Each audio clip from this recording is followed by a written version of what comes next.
How's it going, everyone? I realize I haven't made a video in a little while. I really haven't had much to make a video about. I kind of did my transmission and then immediately started on this one. So this is the transmission out of my wife's truck. It's a 2008 F-150. This is a 4R75, or mine's a 4R70. They're essentially both the same, except for this one's got a sensor up here that mine don't have. It's an input speed sensor, and then you've got an output speed sensor, whereas mine just has an output speed sensor. This is ultimately what killed it right here. The intermediate sprag snap ring came off, but this isn't the only thing that was wrong with it. I got to replace. I've got all the parts for it coming. The dipstick broke. It was stuck in the transmission, but look at these clutches. I mean, just cooked. Well, I'm sorry. Yeah, this is a clutch. So this clutch is, I mean, it's just cooked. The whole, the whole forward drum, I couldn't think of the name, the whole forward drum, essentially all these plates and all the clutches were welded together. So that's a clutch. Looks like a plate. Real thin, though. And then those are all clutches. So, guys, this thing was just absolutely cooked. And then the direct drum. These are the direct drum clutches. You can see the clutches had started coming apart. They just like flake off. And then they were burned. Some of them were partially burned up. So it's got clutch material on this side, none on this side. So pretty fortunate. I had pretty much all the clutches that I needed. You can see this rust on here. That was on it when I pulled it apart. So it actually, like these direct clutches, I can't attest to the rest of them, except for maybe like this second gear clutch. Yeah, it's peeling off. And then the direct clutches that are peeling, that's because of water. The water gets on the clutches and separates them from the plate. So this transmission had water in it at some point in time, prior to us getting the truck. And then the pump actually looked pretty good. So let me bring this stator over here. The pump looked good as far as like wear right here goes. This is like the most common place to check. I know you can kind of see marks there, but those are undetectable by finger now. So this stator is still technically good. Even the pump gear, so when you check the gear, you want to line it up on the teeth so that this tooth is at the top and this tooth is at the bottom.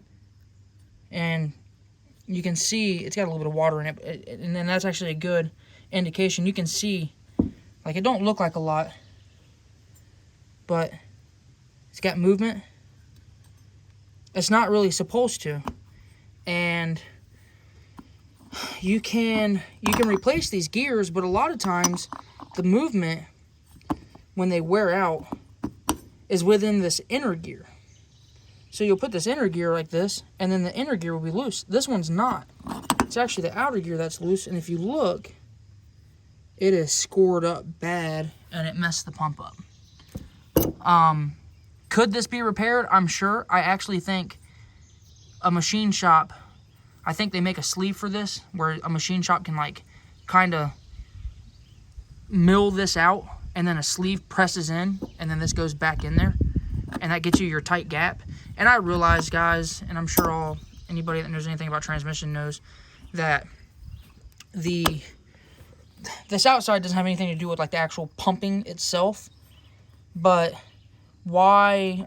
I'm not going to take the risk of putting this pump back in and something happening, the pump going bad. I mean, the pump was already making a little bit of, well, I assume it was the pump, but looking at the clutches and stuff, that it probably wasn't the pump.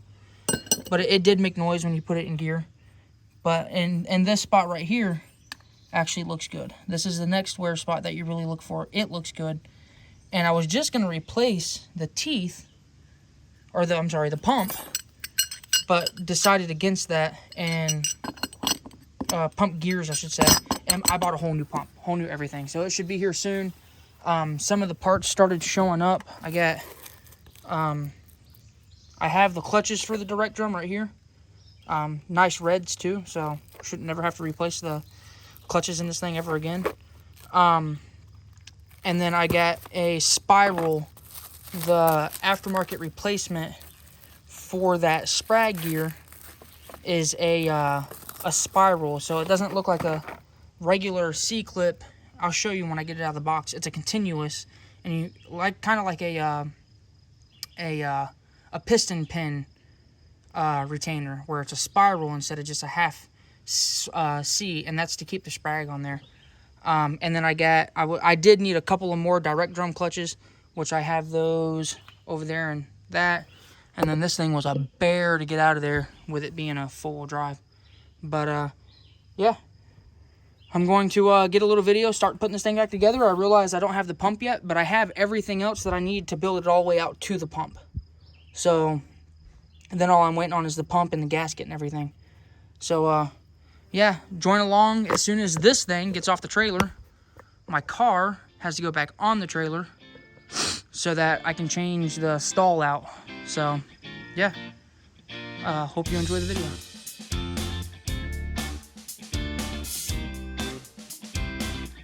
Alright guys, so here's the spiral ring I was talking about. So what you do is you set this on there, and then you'll see this is a continuous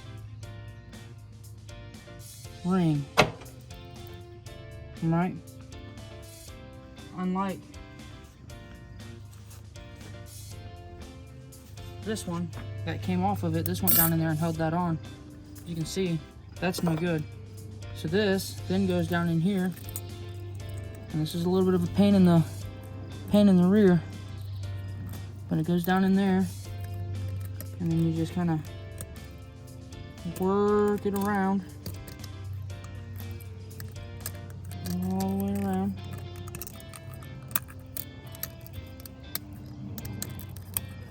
Okay, and then this cup will keep it from coming out. And you can actually, what I see a lot of people do is carefully bend the side of that cup in like that. Just kind of go around and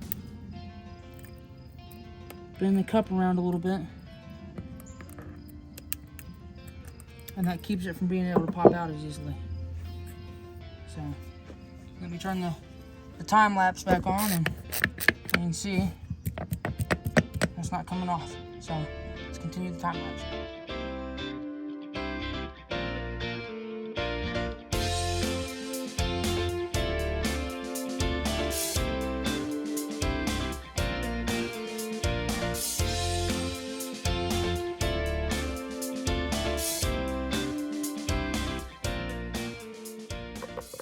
Alright everyone, that's it. I can't do anything else until I get the pump and gaskets. And today's Saturday. I'm really hoping they're going to show up Tuesday, because it's Memorial Weekend, so I know they won't be here on Monday. But that's as far as I can go for now. I hope, look at all the pollen on this. If you see me wiping stuff off, everything was under the truck, so nothing was getting wet, but everything is just covered. And that's not dirt. And you can, let's see if I can get a decent video. Get it on video, see if you wipe it. That is just straight pollen. It's not gritty at all. You can see it rolls up. So I just had to wipe pollen off everything. Not a big deal. But yeah. And this is some more of my extra clutches and stuff. I put the nice clutches in hers instead of putting my stock style back in there. And then I still have 3 forward drum stage 1 clutches left over. So, and a couple of second gear plates. But that's everything until I can get the pump and start putting all this stuff back in there. So I'm gonna start cleaning up out here a little bit, get some of this stuff cleaned up, and I'll go over and show you the tiny little bit of stuff I've done in my car. Alright, so literally the only thing I've done in my car, well, a couple of things I've done in my car is I mounted this relay a little nicer. So this is my coil relay. Powers my coil. It literally gets power from here, goes to here, goes to there. Well, not here, but on this side. Because, of course, when I took all of the factory engine harness stuff out of here, I lost my relay power. So I tapped into the wire that used to go to it, and I just go through this relay. And then I remounted my starter solenoid. I had it mounted right here, which I didn't like. It just looks stupid having a relay here and a relay here. So I moved it over here so it's more in line with these relays. I want to loom everything, clean it up. I clean the wiring up a little bit to make it a little nicer. And then I moved the mount for my radiator, because I've only got one for some reason. You can see it's not going anywhere. I moved it to this side because I had this on this side with this wire bolted to it. It looked ugly. I think this looks a lot better. That's my ground for my fans. It's mounted on this side. I do plan on getting, so my plan is actually get one of those solid ones that goes all the way across the front, bolts here, and kind of just covers all this up. Just, you know, money. Spend money on stuff that I need first. But I put new hardware in them. Put hardware in it so they match. And that's literally all I've done to the car, besides taking it out and drove it. I'm going to put this torque converter back in it when her truck gets done. This one's going back in it because, like I said, the one that's in it broke. It's definitely the sprag that's broke. I can confirm that it's definitely the sprag that's broke. So I'm going to try to find a converter shop that can rebuild it, but God knows how much that'll cost, so it's not going to go back into the car right away. And then my other project I've been working on, boom, my dirt bike. So I had to replace this, or I'm having to replace this bearing on my clutch. There's a little flat bearing that goes on there, like a Torrington bearing. I've got a new one on the way. It should be here next week. And then my case was leaking a little bit on the bottom side where the clutch slash power valve stuff is. This cover, power valve cover is, I guess, what I would call this.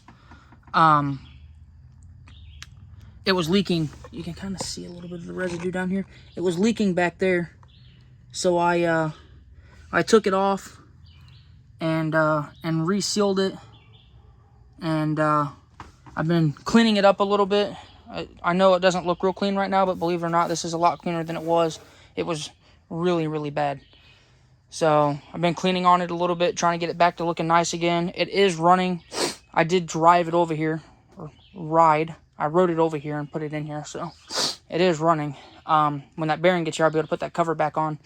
And then my radiator is split right there.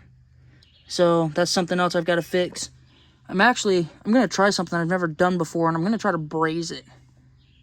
And just see what happens. I mean, these radiators are cheap, so if it leaks, who cares?